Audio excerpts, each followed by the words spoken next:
नमस्कार योद्धाओं, स्वागत है आपका एग्जाम वॉरियर टीवी पर, जहां मिलता है सफलता का सही मंत्र।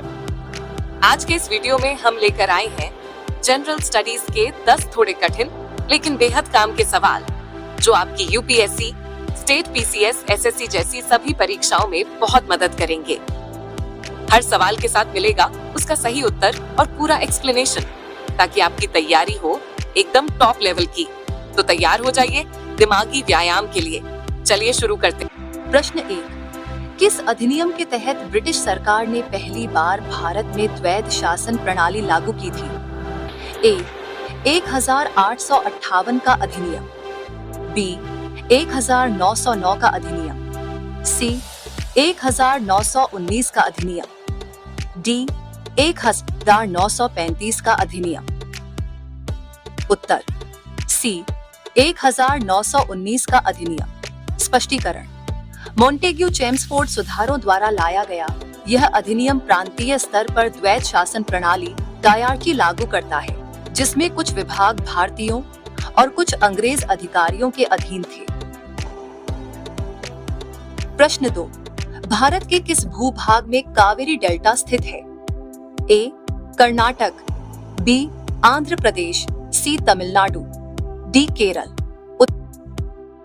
उत्तर सी. तमिलनाडु। स्पष्टीकरण: कावेरी नदी तमिलनाडु में डेल्टा बनाती है, जिसे धान का कटोरा कहा जाता है, क्योंकि यहाँ की मिट्टी बहुत उपजाऊ होती है।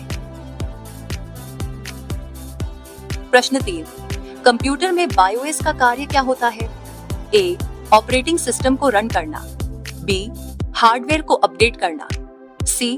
कंप्यूटर स्टार्ट करते समय बेसिक फंक्शंस को मैनेज करना, डी.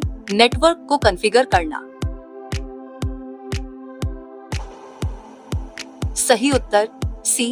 कंप्यूटर स्टार्ट करते समय बेसिक फंक्शंस को मैनेज करना।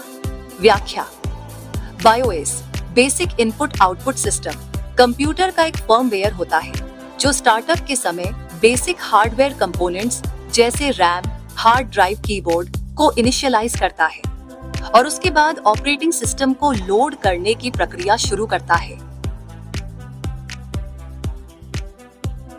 प्रश्न 4। निम्नलिखित कथनों पर विचार कीजिए। 1. बुद्धचरित की रचना अश्वघोष ने की थी। 2. हर्षचरित की रचना बाणभट्ट ने की थी। 3. देवी चंद्रगुप्तम की रचना हरिशेन ने की थी। 4. नागानंद की रचना हर्षवर्धन ने की थी। इनमें से कौन कौन से कथन सही है? ए. केवल 1 और 2, बी. केवल 3 और 4, सी. 1, 2 और 4, डी. 1, 2, 3 और 4। सही उत्तर सी. 1, 2 और 4। व्याख्या: बुद्धचरित बौद्ध ग्रंथ है जिसकी रचना अश्वघोष ने की थी। हर्षचरित यह बाणभट्ट द्वारा रचित हर्षवर्धन की जीवनी है। देवी चंद्रगुप्तम इसकी रचना विशाखदत्त द्वारा मानी जाती है, न कि हरिशेन द्वारा। नागानंद संस्कृत नाटक है जिसकी रचना हर्षवर्धन ने स्वयं की थी। प्रश्न 5। अशोक के शिलालेखों के संदर्भ में निम्नलिखित में से कौन सा कथन सही है? ए. ये केवल संस्कृत भाषा में है, बी. ये केवल प्राकृत भाषा में है, सी. इनमें मुख्यतः प्राकृत लेकिन कुछ ग्रीक और अरामाइक में भी है, डी. ये केवल पाली भाषा में है। सही उत्तर सी. इनमें मुख्यतः प्राकृत लेकिन कुछ ग्रीक और अरामाइक में भी है। व्याख्या: अशोक के शिलालेख मुख्यतः प्राकृत भाषा और ब्राह्मी लिपि में लिखे गए हैं, लेकिन सीमावर्ती क्षेत्रों जैसे कंधार, अफगानिस्तान में कुछ शिलालेख ग्रीक और अरामाइक में भी मिले हैं। यह दर्शाता है कि अशोक ने बाहरी सभ्यताओं से भी संवाद किया। प्रश्न 6। स्वराज पार्टी की स्थापना किसने की थी? ए. बाल गंगाधर तिलक और बी. जी. की तिलक, बी. महात्मा गांधी और C. R. Das, C. Motilal Nehru और C. R. Das, D. Motilal Nehru और सरदार पटेल। सही उत्तर सी. मोतीलाल नेहरू और सी. आर. दास। व्याख्या: 1922 में चौरी चौरा कांड के बाद गांधी जी ने असहयोग आंदोलन वापस ले लिया। इससे असंतुष्ट होकर CR दास और मोतीलाल नेहरू ने 1923 में स्वराज पार्टी की स्थापना की। इनका उद्देश्य था ब्रिटिश विधान परिषदों में प्रवेश कर अंदर से सरकार को चुनौती देना। प्रश्न 7, अल हिलाल समाचार पत्र किसने शुरू किया था? ए. मौलाना अबुल कलाम आजाद, बे. हकीम अजमल खान, सी. हसरत मोहानी, दे. मोहम्मद अली जिन्ना। सही उत्तर अ. मौलाना अबुल कलाम आजाद। व्याख्या: मौलाना अबुल कलाम आजाद ने 1912 में अल हिलाल नामक उर्दू साप्ताहिक शुरू किया। यह ब्रिटिश विरोधी विचारों और मुसलमानों को स्वतंत्रता संग्राम में भाग लेने के लिए प्रेरित करता था। प्रश्न 8, कमला, नीलध्वज और संध्या किससे संबंधित है? ए. गांधी जी के पत्र, बे.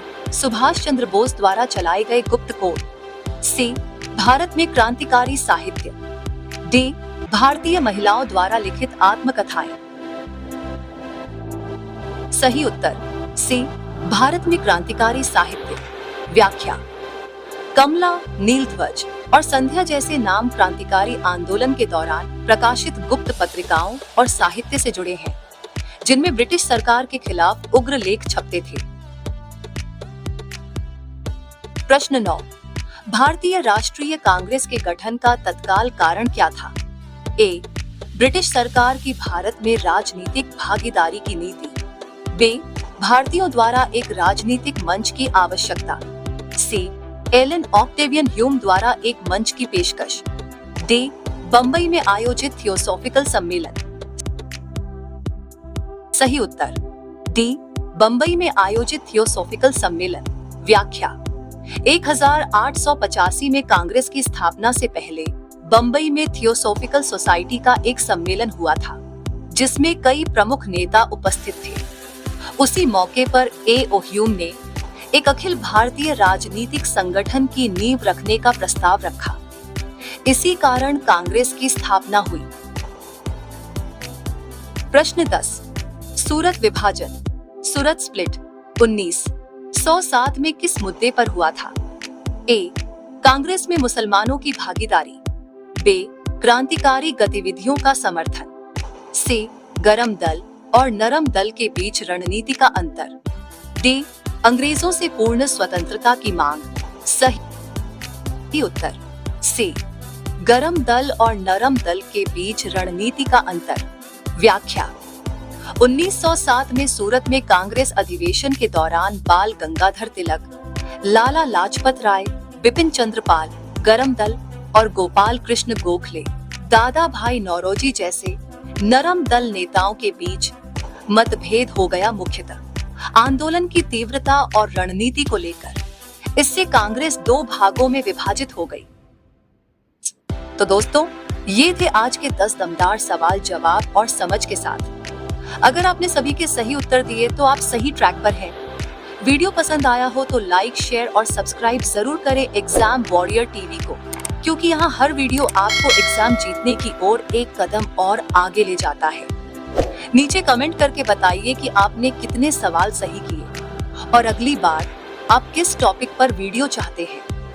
मिलते हैं अगले ज्ञान युद्ध में। तब तक पढ़ते रहिए, लड़ते रहिए।